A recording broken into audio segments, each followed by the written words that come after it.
तो आपने देखा ही होगा मंडल की जो है जैसे ही लहर चली तो कमंडल उस पर हावी हो गया और हमारे लोग जो है अपने मंदिर राम मंदिर बनाने में लग गए।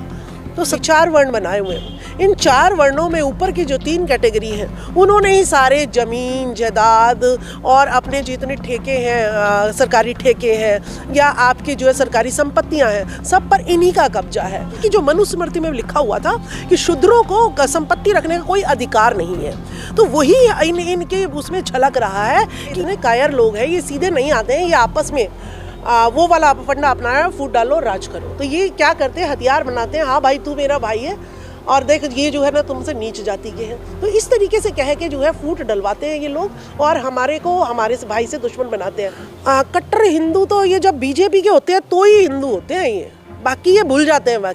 बाकी तो फिर ये अपनी जातियों पे आ जाते हैं। जो इन्होंने को हिरण्यकश्यप के बेटे को जैसे नशे में करके अपने ही बाप को मारने के लिए उतारू कर दिया था। तो इस तरीके की फिलॉसफी इनकी हमेशा से रही है। जो है भ्रष्टाचार आपने मिटाया नहीं, बलात्कार आपने रोका नहीं, अश्लीलता आपने रोकी नहीं, बेरोजगारी जो है आपने रोकी नहीं, जनगणना आप नहीं कराना चाहते, लेकिन भाई मुसलमानों से बच रहे हैं। बस इनको सबसे बड़ा अफीम ये चटा रखा है। हिंदुत्व का जो अफीम है ये जिस दिन उतर गई इनके मुंह से, फिर तो आपको कुछ करने की जरूरत नहीं, ना ओबीसी मीट कराने की, ना SC/ST, ना मूल निवासी, कुछ भी मीट कराने की जरूरत नहीं है। आपकी सत्ता आपके पास आ जाएगी।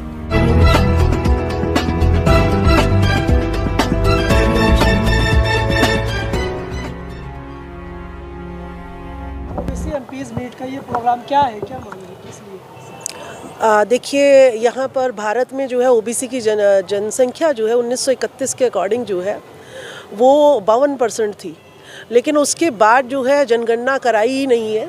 अभी जनगणना होनी थी लेकिन मोदी सरकार ने कि कोरोना काल है और जनगणना नहीं कराई है। जब तक आपके पास किसी चीज़ का डाटा नहीं होगा, आप उसके लिए बजट नहीं जो है उसको लिए आप दे सकते हो, या कोई भी प्लानिंग आपके लिए करनी है बिना डाटा के। हम कोई भी प्लानिंग, चाहे घर का ही सामान अगर लाना होता तो उसके लिए भी हमें डाटा का इकट्ठा करना पड़ता है कि हम इतने लोग हैं, इतना हमारा गेहूँ लगेगा, इतना चावल लगेगा, इतना घी लगेगा। लेकिन इस देश में ओबीसी की जनगणना ये लोग इसलिए नहीं करवाते ताकि ये एकजुट ना हो जाए और ये अगर इनका जो बजट है वो इनको मिल गया प्रॉपर वे में तो ये शिक्षित हो जाएंगे, संगठित हो जाएंगे, इनको जॉब ज़्यादा देनी पड़ेगी, इनके MP MLAs ज़्यादा होंगे, पंचायत में इनकी हिस्सेदारी ज़्यादा होगी और जब इनकी हिस्सेदारी सब कुछ ज़्यादा होगा तो मनोवादी सवर्णवादी जो है वो अपने राज कायम करने में वो सफल नहीं हो पाएंगे। इसीलिए वो ओबीसी की जनगणना कराने को तैयार नहीं है। तो मेन सबसे मुद्दा यही रखा हुआ है। चाहे वो आप महाराष्ट्र में ले लीजिएगा, नीतीश जी ने कहा था कि मैं जनगणना कराऊंगा, क्योंकि भारत सरकार तो नहीं करा रही है, लेकिन नीतीश जी ने कहा था कि मैं कराऊंगा।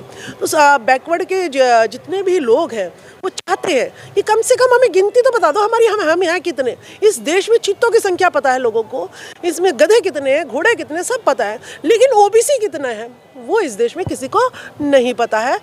संविधान लिखे हुए भी इतने साल हो गए हैं, लेकिन आज तक 52% जो हिस्सेदारी 1931 में 52% ये था, इसको अपनी हिस्सेदारी आज तक नहीं मिली है। 5 जजों ने मिलके एक वो दे दिया कि भाई इन्हें 52% नहीं मिल सकता, हमारा जो आरक्षण है वो 50% है, 22.5% SC/ST का है, तो बाकी जो जितना बचा 27% वही सिर्फ जो है बैकवर्ड को मिल सकता है। तो बैकवर्ड ने कुछ नहीं कहा, ये बैकवर्ड ओबीसी समाज सोया रहता है हमेशा। उन्होंने कहा चलो ठीक है, हमें जो है जितना मिल रहा है उतना ही बहुत है, 27%। तो आपने देखा ही होगा मंडल की जो है जैसे ही लहर चली तो कमंडल उस पर हावी हो गया और हमारे लोग जो है अपने मंदिर राम मंदिर बनाने में लग गए। तो 27% आरक्षण, वो भी सिर्फ किस में, नौकरियों में। बाकी आपके MP MLAs में, पार्षद में कोई रिजर्वेशन नहीं दिया गया। अब बात आती है 27%। लेकिन अगर हम आंकड़े उठाएं सभी स्टेट्स के तो 27 में से सिर्फ 10% ही हमें जो है कलर और चपड़ासियों में मिला है। अफसरशाही में सिर्फ 5 से 6% मिला है। और अगर आप देखें कि कैबिनेट सचिवालय में 0, प्रोफेसर एसोसिएट प्रोफेसर ओबीसी के 0, तो हमारे लोग जो हैं मीडिया में 0, अपनी ब्यूरोक्रेसी में ज़ीरो, कोई आपका जो है गवर्नर नहीं है। तो इस तरीके की जो है ये विश्व धोखाधड़ी जो है हमारे लोगों के साथ हो रही है। तो ये जो 27% तो कम से कम, अगर पहले 5 जजों ने कहा कि भाई 50 से ज़्यादा नहीं हो सकता, तो ये जो जनरल कैटेगरी को जो आरक्षण दिया गया है वो 10%, वो अब कैसे बढ़ गया?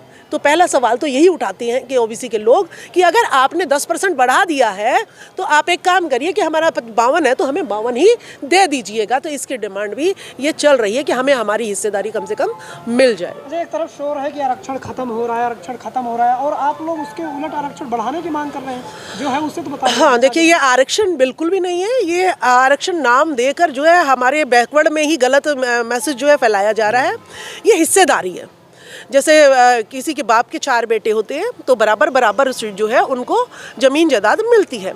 इसी तरीके से भारत में भी सभी वर्गों को 4 वर्ण बनाए हुए हैं। अभी आपने मीटिंग में देखा, अभी 4 वर्ण बनाए हुए हैं। इन 4 वर्णों में ऊपर की जो 3 कैटेगरी हैं उन्होंने ही सारे ज़मीन जायदाद और अपने जितने ठेके हैं, सरकारी ठेके हैं या आपकी जो है सरकारी संपत्तियां हैं, सब पर इन्हीं का कब्जा है। तो हम ये कह रहे हैं कि अगर हमारी 75% जनसंख्या है तो हमें 75% भारत की ज़मीन में हमारी हिस्सेदारी होनी चाहिए, 75% इसके संसाधन में हमारी हिस्सेदारी होनी चाहिए, 75% हमारी सरकारी खजानों में हमारी हिस्सेदारी होनी चाहिए। लोन अगर कोई बैंक देता तो 75% हमें मिलना चाहिए, क्योंकि हम सुई से लेकर जहाज तक बनाते हैं। लेकिन सुई से लेकर जहाज तो हम बनाते हैं, लेकिन हमें जब वेतन देने का ना काम आता है तो वो ये वेतन ठेकेदारी में कि भाई तुझे 5,000 भी मिल रहे हैं तो बहुत है, नहीं तो जा तू यहाँ पे बहुत मिल जाएंगे 2-2 हज़ार में काम करने वाले।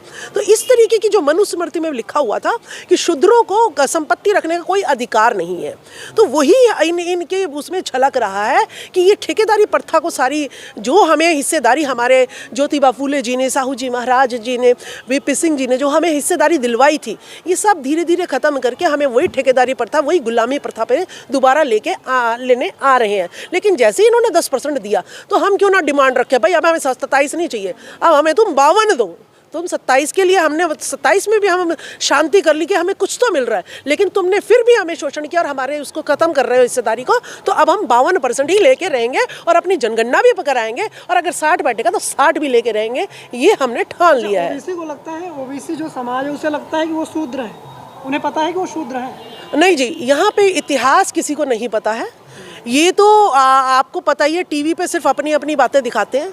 इस टीवी पे जो चल रहा है, सबसे पहले तो ये सबसे ज़्यादा जो विरोधी है हमारा, ये टीवी है। इस टीवी पे 4-5 कुत्ते भौंकते रहते हैं, ठीक है, वो कुत्तों की डिबेट दिखाते रहते हैं। महिला की बात होगी तो भी उन्हीं के आदमी बोल रहे हैं, ठीक है। किसी के जो है ना उसकी सोशल उसकी बात होगी, जस्टिस की बात होगी तब भी वही भौंक रहे हैं, जो हमारा शोषण कर रहे हैं वही भौंकते रहते हैं। तो सबसे बड़ा टीवी है ये। टीवी में कभी नहीं बताते कि 4 वर्ण इस भारत में है, कभी नहीं बताया, इसीलिए हमें पता नहीं। किसी किताब में नहीं है, किसी लाइब्रेरी में नहीं है, किसी यूनिवर्सिटी में नहीं है। ज़्यादातर ओबीसी समाज से लोगों से बात करूँ तो वो शूद्र मतलब बस वो दलित कास्ट को समझते हैं कि ये शूद्र है। देखिए, इन्होंने जो है यही ज़्यादा करते हैं, ऐसा कहा जाता है। देखिए, इन्होंने हथियार बनाया हुआ है, ये सीधे नहीं आते। इनके इतने बुज़दिल लोग हैं, इतने कायर लोग हैं, ये सीधे नहीं आते हैं। ये आपस में वो वाला फंडा अपनाया, फूट डालो राज करो। तो ये क्या करते हैं, हथियार बनाते हैं। हाँ भाई, तू मेरा भाई है और देख ये जो है ना तुमसे नीच जाति के हैं। तो इस तरीके से कह के जो है फूट डलवाते हैं ये लोग, और हमारे को हमारे भाई से दुश्मन बनाते हैं। आप एक बात बताइए, क्या आप किसी भी जाति को उठा लो बैकवर्ड में, आपस में लड़ रही है, कहीं सैनी गुजर लड़ रहे हैं, कहीं यादव सैनी लड़ रहे हैं, कहीं जाट जो है ना सैनी लड़ रहे हैं, कहीं जो है ना आपके यादव गुजर लड़ रहे हैं, सब जगह आपस में लगे पड़े हैं। तो ऐसा नहीं है कि तो कट्टर हिंदू कैसे लड़ेंगे आपस में? कट्टर हिंदू तो ये जब बीजेपी के होते हैं तो ही हिंदू होते हैं, ये बाकी ये भूल जाते हैं। बाकी तो फिर ये अपनी जातियों पे आ जाते हैं जो इन्होंने बना रखी है। मतलब इनको तो जैसा दिखा रखा है ना टीवी पे, बस ये वही चीज़ जानते हैं। इससे ज़्यादा बीजेपी से अलग होते ये हिंदू नहीं होते। फिर तो भाई तू नीच जाति का, मैं ऊंच जाति का, तू इस जाति का, तू उस जाति का, उसमें फंस। मैम, जो ओबीसी वर्ग है वो अम्बेडकर को जानने लगा है और बुद्ध को भी जानने लगा है, लेकिन उसके बाद भी फिर वो एससी और एसटी पे इतना, मतलब उनके ऊपर फिर इतना आक्रमण क्यों करता है वो? देखिए, आपको मैं बताऊं कि आक्रमण ये जो है करवाए जाते हैं। ये आक्रमण जानबूझ के राजनीति का ये एजेंडा होता है। अगर नहीं भी करेगा तो उसको जो है नशे में लिप्त करा के और जो है उसको कुछ किसी चीज़ का लालच दे के तो ज़बरदस्ती ये काम भी कराए जाते हैं। तो ऐसा नहीं है। मैं खुद बैकवर्ड से आती हूँ और मेरे लिए मैं तो ना एससी एसटी ओबीसी कुछ नहीं, हम भारत के वासी हैं। ठीक है, हमारे लिए भारतीय मानव एक समान है। तो ऐसा बिल्कुल भी नहीं है। ये लोग जो है कुछ लोगों को अपने जैसे प्रहलाद को, हिरण्यकश्यप के बेटे को जैसे नशे में करके अपने ही बाप को मारने के लिए उतारू कर दिया था। तो इस तरीके की फ़िलॉसफी इनकी हमेशा से रही है। तो हमें आपस में एक दूसरे को ये नहीं सोचना चाहिए कि बैकवर्ड हमें क्या कह रहा है या हमें SC ST क्या कह रहा है। भाई हम आपस में कुछ भी कहें, लेकिन अभी जो ऊपर सांप बैठा हुआ है, नाग बैठा हुआ है, उसको हमें मारना ज़रूरी है। बाकी तो संविधान है ही। अगर मैं आपको कुछ कहती हूँ या आप मुझे कुछ कहते हो तो संविधान है ना उसके लिए, तो वो कानून जो है ना उसको सजा देगा। लेकिन कानून भी, जज भी इन्हीं के लोग बैठे हैं, कॉलेजियम सिस्टम जैसे है, तो जज भी इन्हीं के बैठे हैं। तो जब तक ये जिनके जज दुरुस्त रहेंगे तब तक हमें आपस में न्याय नहीं मिल सकता। हम आपस में यूं ही लड़ते रहेंगे। अच्छा, बीजेपी वाले ये कहते हैं कि सारे जितने भारत के लोग हैं वो सनातनी हैं, वो हिंदू हैं, और आप लोग समाज को बांट रहे हो कि OBC को एक करने में, अलग करने में लगे हो। देखिए, स्कूल होता है एक, उसमें अलग अलग क्लासेस होती हैं, तो इन्होंने वर्ग बनाए हुए हैं, हमने नहीं बनाए, इन्होंने ही वर्ण व्यवस्था बनाई हुई है। ठीक है, जो हम पे इल्जाम लगाते हैं ना कि सारे सनातनी हैं, सारे हिंदू हैं, बस और कोई कुछ नहीं। देखिए, किसी के कहने से क्या हो जाता है। अभी हरियाणा में क्या किया, जैसे जो है ना यहाँ पर बौद्ध धर्म की जो है प्रतिज्ञाएं ली, 22 प्रतिज्ञाएं जो है भीम अम्बेडकर जी की ली। तो अब हरियाणा में एक लागू कर दिया डर बिठाने के लिए कि भाई जो जबरन धर्म का जो है ना वो कराएगा, धर्म को जो है चेंज करवाएगा किसी का, उसको 10 साल की सज़ा मिलेगी और उसको ये मिलेगा। मतलब कोई हिम्मत भी करे तो भी उसे डरा देते हैं ये लोग। तो भाई अब तेरे को क्या फ़र्क पड़ता है, जब बलात्कार होता तब तो तुम ये नहीं कहते कि भाई देखिए 10 साल की सज़ा मिलेगी, इतनी तुम्हें जो है ना वो मिलेगी। बलात्कार तो रोज़ बढ़ रहे हैं। एक धर्म चेंज करने पे, जो कि यहाँ का मूल धर्म है, बौद्ध धर्म यहाँ का मूल धर्म है, अब अगर हम उसमें जा रहे हैं तो आपको किस बात की आपत्ति हो रही है? आपने जो है भ्रष्टाचार आपने मिटाया नहीं, बलात्कार आपने रोका नहीं, अश्लीलता आपने रोकी नहीं, बेरोजगारी जो है आपने रोकी नहीं, जनगणना आप नहीं कराना चाहते, उस पर तो कोई कानून नहीं बनता। बस ये है कि ये दोबारा बौद्ध धर्म में न चले जाए, उस पर कानून फटाफट इनका बन जाता है। तो ये इनकी मानसिकता रही है जब तक। ओबीसी MPs की जो मीट चल रही है, कितना फ़र्क पड़ेगा? सरकार कितना दबाव में आने वाली है? देखिए, रस्सी भी जो है पत्थर को काट देती है। तो इन MPs की मीट जब तक कराएंगे बार बार, क्योंकि इन्होंने जाना तो जनता में ही होता है, जनता ही सबसे सुपर पावर होती है।